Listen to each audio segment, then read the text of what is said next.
Welcome to episode 5 of the Geetar Rob channel, the guitar channel for the rest of us.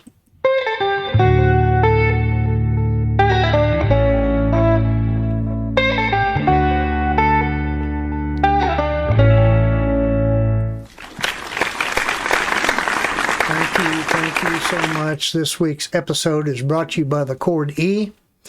The chord E is an amazingly good chord.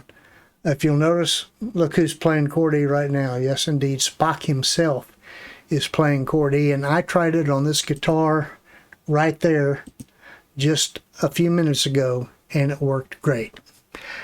Welcome to another episode about the heady world of guitar-generated noise. This week, we're going to talk about your Pluctrum. Okay, we're going to talk about guitar picks. I'm sorry. All right, so how much is there to say about guitar picks? Well, as it so happens, quite a bit if you want to bore the heck out of someone, but really not. We're going to talk about the origins of stringed instruments down the road, but suffice it to say, at some point, someone somewhere swinging or hanging on a vine noticed that if you plucked it, it made a sound. However it started, this person noticed that it made a louder, clearer sound if it was plucked with something firmer than a thumb, and thus Pluctrum were born. The word Pluctrum is defined as a small, thin piece of ivory, horn, metal, plastic, bone, or similar material used to pluck the strings on certain instruments, such as a guitar or a lute. As in with early days of writing, feather quills were also early tools used as plectrum. Unfortunately, as playing became more popular, the birds didn't really like it, although I'm really informed that the feathers used for writing or plectrum were those that were shed by the animals and not plucked out of them. Also, bone is used as a material for plectrum, and in early times the plectrum would be attached to the instrument with a piece of string or piece of leather, and we'll talk more about this later. Another material used for picks or plectrum was tortoiseshell, and tortoiseshell is firm yet flexible and was widely used all the way up into 1973 when it was made illegal. In the 1920s, an Italian immigrant named Luigi D'Andrea started a revolution in picking when he happened upon some materials at a company that manufactured makeup compacts. He bought the tortoise-shell pattern celluloid material and began hammering out heart-shaped designs that his son noticed were very similar to the actual tortoiseshell mandolin picks that a cousin used. They took a box of these heart-shaped picks to a local music store, and they sold well, issuing in what was to become a standard for guitar players for a long, long time. And the tortoiseshell design is still popular right up to today. The eco-friendly celluloid material is friendly, sustainable, and is also used right up till today for guitar picks.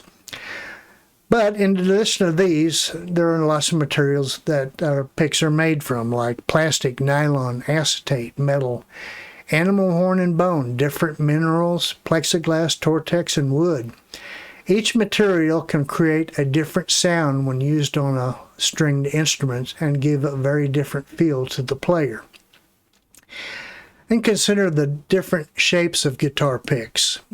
There are even numbers to assigned to some of the shapes, although I've never heard anyone walk up to a salesman in a music store and ask him for a 351 pick. I don't know, maybe it does happen. Some picks are preferred in different music genres, but that being the case, don't stigmatize a pick. Many people think that thumb picks are just for folks who are just starting out playing because they're easy to hold on to. You jam them on the end of your thumb and they're easier to hold than a pick. But Texas blues legend Johnny Winters dispels that myth. He used thumb picks for the majority of his career. In addition to different materials and shapes, picks come in different thicknesses. The thickness of the pick can vary its sound from a soft, brushy sound to a hard, plucky sound. And the labels on this graphic that indicate that light is for beginners, medium for intermediate, and heavy is for advanced players are erroneous. This isn't Goldilocks and the Three Bears. Choose your pick for the kind of sound you're looking for. I'm going to demonstrate different pick sounds. I'll start with a thin, then a medium, then finally a thick pick. Note as the picks get thicker and stiffer, the sound gets sharper and louder.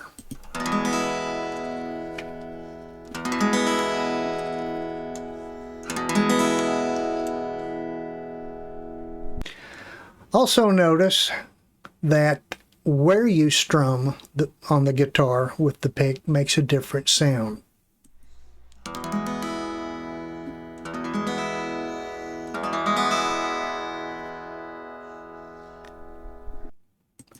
If you want to make your own picks, there's a gizmo for doing that. You might want to look for. You think you pick the shape and the material, and you can just stamp out all the picks you want till you turn blue in the face.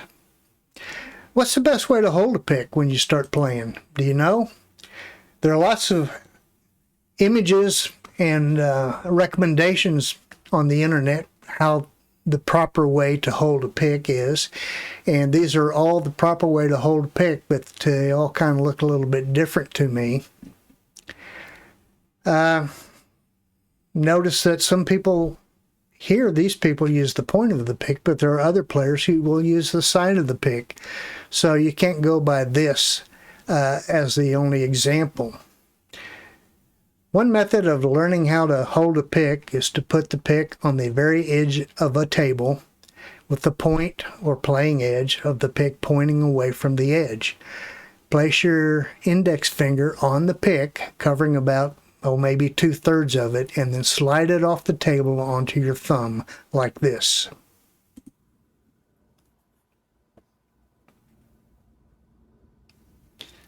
After a try or two, holding the pick will become natural, and you won't need to table edge anymore to pick up or hold a pick. I recommend no more than about 1/3 or so of exposed pick when strumming, and maybe a little bit less when picking to get the clearer sounds. Any more than that can give your pick the old bicycle, the playing cards in the bicycle spokes effect. And I don't know, maybe you're looking for that. You certainly can use the sound if you want to try it. In effect, the way you hold a guitar pick in your fingers is pretty much the same motion as a pinch. Join your opposable thumb to your index finger, no big deal. You can even play without a pick by doing the pinch motion, then downstrum with the back of your index fingernail and upstrum with the back of your thumbnail like this.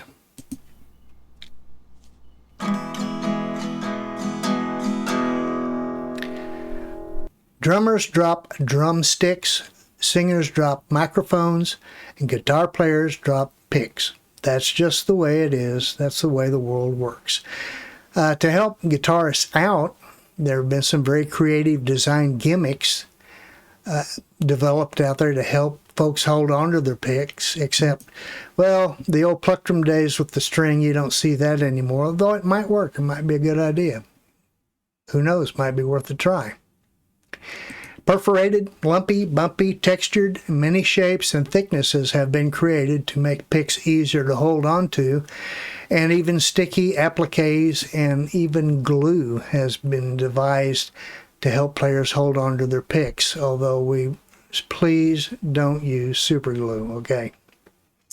If you're like me and you have dry hands and your fingerprints are all but worn off, a simple bit of moisture from your tongue will help you hold on to the pick, or the fingertip moisturizing stuff people use in offices for rifling through papers. That may help you. Experience will teach you how firmly to grasp your pick, not only for the downstrum and picking, but for the upstrum and picks as well. Alternating directions on your strumming and picking will proof out your grasping technique and holding pressure. Well, what do you do if you drop a pick while you're playing? Well, in some of the places I've played, if you drop your pick on the floor, believe me, you leave your pick on the floor. Just grab another one and go back to playing. So you might need to find a method that enables you quick access to a spare pick. There are gadgets that hold spare picks on music stands, and some that attach to your guitar to hold spare picks. I'm not familiar with all of these. I am concerned about the ones with the adhesive that stick to the finish of your guitar. I don't know if they cause any harm, but that's just something to think about. If you've never been OCD before in your life, you will be when you drop a pick into the sound hole of your acoustic guitar. That's just the way it is. You're going to try to get it out of there no matter how long it takes. Picks have a mystical quality. They have the ability to just flat disappear. Where do they go? Well, sometimes they show up in the filter of your washing machine. And sometimes they just disappear into the ether, never to be seen again.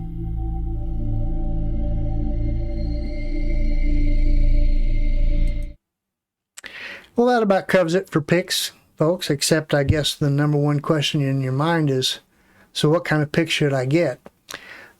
Look around, ask your friends, see what they sound like when they play with what they play with.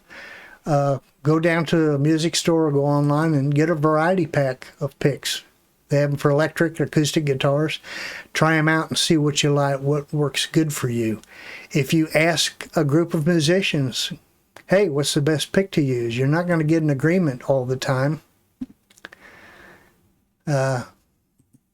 But what I'd start with, if I were you, is just your standard 351 middle thickness pick, medium thickness, and try that.